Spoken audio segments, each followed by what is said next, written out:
नमस्कार, आप देख रहे हैं पूर्वांचल खबर और इस समय हम खड़े हैं शिवपुर विधानसभा क्षेत्र के खानपुर ग्राम सभा में। अभी यहाँ पे थोड़ी देर पहले रोहनिया विधायक डॉक्टर सुनील पटेल जी आए थे और उनके साथ यहाँ पे करीब जो यहाँ के छात्र संघ अध्यक्ष हैं राहुल जी, इनके साथ करीब सैकड़ों की संख्या में युवाओं ने आज अपना दल से नाता जोड़ा है और अपना दल के लिए वो काम करेंगे।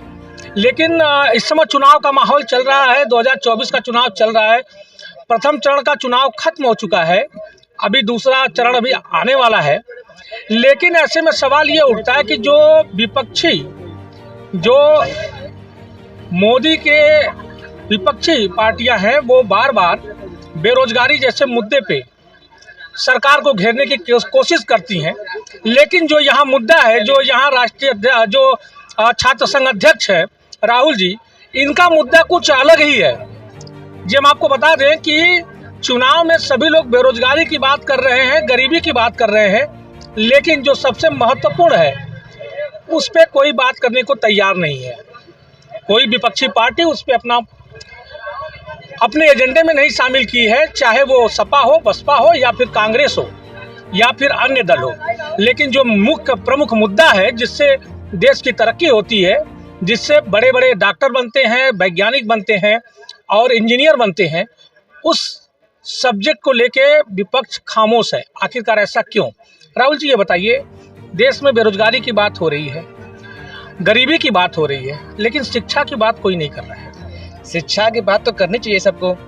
जैसे चुनाव आया है जी, घर घर जाकर वोट मांग रहे हैं सभी लोग जी, तो इसी तरह सेम शिक्षा के लिए भी घर घर जाकर सब जागरूक करना चाहिए ना जी, कि हर घर जाइए, सब बच्चों को उत्साहित करिए, हर घर शिक्षा दिलाने की कोशिश करें। लेकिन इस पे सरकार, विपक्ष के जो लोग मुद्दा उठाकर बोल रहे हैं, इस पे ध्यान नहीं देंगे जी।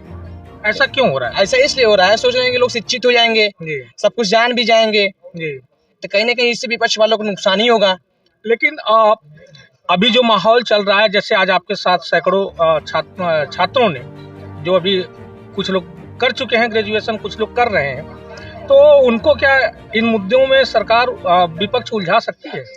देखिए, उन जितने युवाएं जुड़े हैं जी, इन लोग शिक्षित हैं और इन लोग जान रहे हैं जी, कि जान रहे हैं कि यहाँ से जुड़ेंगे तो यहाँ से हमारा कुछ न कुछ कल्याण होगा जी, ठीक। और वैसे भी कुछ बिना किए कुछ मिलने वाला तो है नहीं जी। भाई मेहनत करेंगे, पढ़ेंगे, लिखेंगे, तभी कुछ न कुछ हासिल होगा जी। लेकिन एक बात और बताइए, जैसे कि कुछ पार्टियां ये भी आरोप लगा रही हैं कि मोदी जी जो है प्राइवेटाइज कर रहे हैं, तो प्राइवेटाइज कर रहे हैं तो उसके पीछे क्या मकसद हो सकता है? देखिए, उसके पीछे भी बहुत मकसद है ना जी। मकसद यही है कि जो भी जान रहे हैं सही कर रहे हैं जी, और विपक्ष वाले चाह रहे किसी ने कोई मुद्दा निकाले और उनको नीचे गिराए, तो ऑलरेडी जान ही रहे हैं। पढ़ाई का मुद्दा क्यों नहीं आ रहा है इसमें? विपक्ष वाले नहीं उठाएंगे उसके लिए। जो अभी आपके साथ जो लोग जुड़े हैं और आप जिस पार्टी में जुड़े हुए हैं, क्या यह पार्टी पढ़ाई के मुद्दे पे लड़ेगी लोगों से? हाँ, लड़ेगी। और जितने युवा जुड़े हैं, इनको उम्मीद है तब ना जुड़े हैं। और भी पार्टियां जुड़ने के लिए जुड़ सकते हैं सभी युवा साथी जी, लेकिन इनको उम्मीद है कि नहीं, इनके साथ जुड़ेंगे तो कहीं ना कहीं शिक्षा की हमारी मांग की जाएगी। आज तो कोई नहीं शिक्षा मांग नहीं किया है जी, किया है आप नहीं किया है। तब मैं यही चाहता हूँ, जैसे हर घर लोग जाके शिक्षा वोट मांगते हैं जी, तो क्यों ना हर घर जाके जो बच्चे नहीं पढ़ पा रहे हैं, जिस गांव में नहीं पहुंच पा रहे हैं बच्चे पढ़ने के लिए, क्यों ना उस बच्चों के लिए पढ़ाने के लिए कुछ न कुछ किया जाए। लेकिन सरकार तो बहुत कुछ कर रही है, बच्चे जो स्कूल जा रहे हैं उनको दोपहर का खाना दे रही है, सब कुछ दे रही है। तो ऐसे में जो विपक्ष है वो क्यों बार बार जो काम हो चुका है उसको लेके पीछे भाग रही है, लेकिन युवाओं को उलझाने में लगी हुई है, मुद्दा बना रही है। मुद्दा भी विपक्ष को लड़ने के लिए एक मुद्दा बनना होना चाहिए, तो बस वही मुद्दा बना रही है। अच्छा। किसी न किसी प्रकार का मुद्दा बने, एक हमारा सवाल बने, तो इस जनता को भरमा सके और वोटिंग करा सके। तो आपका लक्ष्य क्या है? देखिए, हमारा लक्ष्य है कि भाई युवाओं को कहीं न कहीं से शिक्षा मिलना चाहिए और इसके साथ युवाओं साथियों का कल्याण होना चाहिए। क्योंकि देखिए, चुनाव आता और जाता रहता है, युवाओं का जो उम्र बीत जाता है, भविष्य चला जाता है, इनका उम्र न आने वाला न खत्म तो हो जाएगा, तो फिर दोबारा तो वापस तो आएगी नहीं।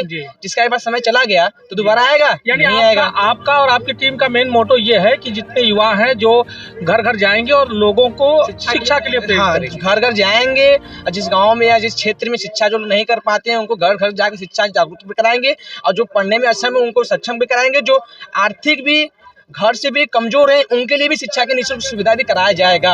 यानी ये आप लोग करवाएंगे? हाँ, हम लोग करवाएंगे। धन्यवाद धन्यवाद।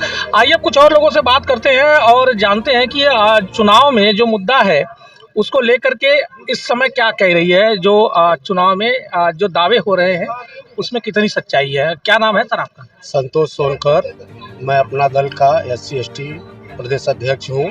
जी अच्छा संतोष जी, ये बताएं आप कि इस समय चुनाव चल रहा है, चुनाव का माहौल है, ऐसे में क्या लगता है कि इस बार भी मोदी जी आएंगे या फिर कुछ और? 100% मोदी जी आएंगे। मोदी जी ने इतना विकास किया है कि हर घर पहले के अपेक्षा पहले बिजली बत्ती पानी लाइट रोड जितने भी साधन थे कुछ नहीं था, लेकिन 2014 के बाद हर घर तक बिजली पहुंचा है, घर घर तक पानी पहुंचा है, हर घर तक अच्छी रोड मिला है, विकास हुआ है। और अभी तक जितने भी कार्य हुए हैं माननीय प्रधानमंत्री जी के नेतृत्व में सब काम बढ़िया हुआ है। आप कह रहे हैं विकास हुआ है, विपक्ष कह रहा है कोई विकास नहीं हुआ है। विपक्ष को अपने हार का डर सता रहा है, इसलिए वो मुद्दा बना रहे हैं कि कोई न कोई मुद्दा चाहिए कि जो है हमको सरकार को गिराना है। इसलिए तो क्या लगता है आपको सरकार गिरेगी? सरकार कहाँ से गिर पाएगी? हमारे नौजवान साथी जितने भी हैं सारे लोग सरकार के साथ में हैं और अपना दल और भाजपा का गठबंधन इतना मजबूत है कि वो 2014 से अभी तक इतनी तेजी से विकास किया है कि वो सरकार को अभी 50 साल तक इसी तरह सरकार आएगी और इसी तरह से अपना विकास करेगी। यानी विकास हो रहा है, एकदम विकास हो रहा है। इस बार क्या जो देखिए प्रधानमंत्री का संसदीय क्षेत्र अलग है, प्रधानमंत्री को कोई, लेकिन ये जो चंदौली विधानसभा लोकसभा क्षेत्र है, क्या यहाँ से बीजेपी अपनी सीट निकाल पाएगी या नहीं? यहाँ से अगले बार की अपेक्षा 2 लाख वोटों से यहाँ की बीजेपी अपनी सीट को मजबूती से निकाल रही है। इतने युवा साथी जुड़े हुए हैं, इतने घर घर विकास हुआ है, जितने भी प्रधानमंत्री जी ने अपने कार्यकाल में वो हिंदुस्तान के अंतिम पावदान के व्यक्ति तक वो विकास पहुंचाया है। इसलिए माननीय प्रधानमंत्री जी के कंधों से कंधा मिलाकर के सभी लोग उनको इस बार तो क्या 50 साल तक इसी तरह से उन्हें प्रधानमंत्री बनाने का काम। धन्यवाद सर, धन्यवाद। आपने देखा कि यहाँ के जो लोग हैं उनका मूड क्या है और यहाँ का माहौल क्या है। अब देखना यह है कि 2024 के चुनाव में प्रधानमंत्री के संसदीय क्षेत्र से सटे हुए इस लोकसभा सीट पे पटेल बिरादरी का कितना सहयोग रहता है। क्या 2024 में भी डॉक्टर महेंद्र नाथ पांडे एक बार फिर विजयी होंगे या नहीं? और भी खबरों के लिए देखते रहे पूर्वांचल खबर। नमस्कार।